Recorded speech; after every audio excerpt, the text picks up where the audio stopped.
يعني ايه اكون متدين واكون قريب من ربنا سبحانه وتعالى؟ ان انا اكون متدين وارضي ربنا سبحانه وتعالى. يعني اقدر اقول ان السؤال ازاي اكون انسان متدين بيرضي ربنا سبحانه وتعالى. وعشان خاطر تعمل كده محتاج تعمل حاجتين. رقم واحد ان انت تكون مؤمن، واكيد انت مؤمن، فدي ان شاء الله خلصانه.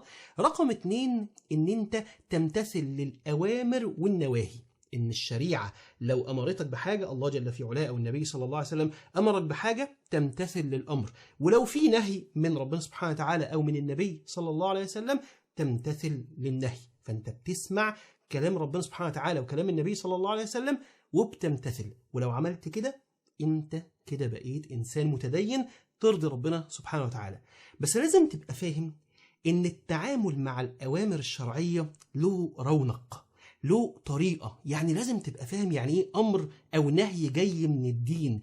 ولو فهمت ده واتزرع المبدأ ده في قلبك، بجد هتعرف ان انت تكون انسان متدين، وهتعرف ان انت ترضي ربنا سبحانه وتعالى.